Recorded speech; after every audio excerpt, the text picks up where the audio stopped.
Makadi mhuri yeZimbabwe kusangana zvakare kwatiri kuita pano paZim News Live YTS.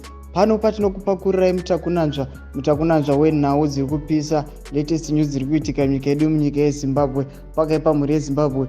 Muzuva ranhasi Chamisa azoratidza kuti haachibaba, azonyatsoratidza kuti Chamisa chimudhara ndiye akonzeresa, ndiye ari kukonzeresa kuti politics dzinetse munyika yeZimbabwe, ndiye ari kuratidza kuti ndiye ari kukonzeresa zvese zviri kuitika. Kungovepo kwaChamisa chete ndokuri kukonzeresa chaos pakaipa mhuri yeZimbabwe. Kusangana zvakare kwatiri kuita pano paZim News Live YTS. Saka kana watanga kuona mavhidhiyo edu muzuva ranhasi, nokurudzira kuti ubva wasubscribe pachannel inoyi, wapedza kusubscribe wobva walike kuti urambe uchiwana maupdates atinokupai. Kana kwagara ukasubscribe ndomukana ndokupa kuti uchibva walike vhidhiyo rinori kuti urambe uchiwana maupdates edu atinokupai, nekuti panapa tinokupai nhau dzemandoro kwati, tinokupai nhau chaidzo. Saka tinokukurudzirai kuti muite zvese izvi.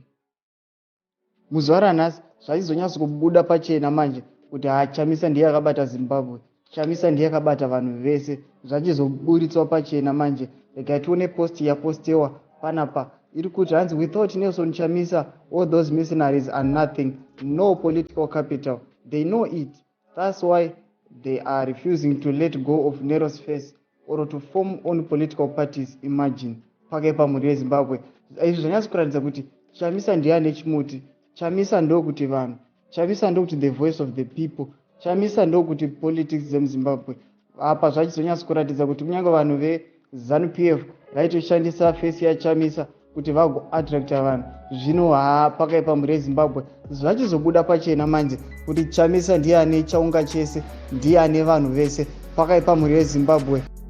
Izvi zvatoratidza kuti nyangwe vanhu veZanu PF vari kutotya, vanhu veZanu PF vari kutoziva kuti kuvepo kwaChamisa chete ndokuri kutokonzeresa mhirizhonga iyi yese. Saka rega timbonzwa kuti muri kufunga kuti kudii. Saka endai mucomment section motipa view yenyu kuti muri kuti kudii pamusoro penhau iyi Chamisa akukonzeresa. Saka kana ukasati wasubscribe ndomukana wandokupa kuti subscribe pachannel ino pamwe chete nekulike, nekuti zvese izvi mahara. Saka ndinokukurudzirai kuti muzviite panguva ino. Tosangana muchikamu chinotevera pavhidhiyo rinotevera. Tatenda muva nezuva rakanaka.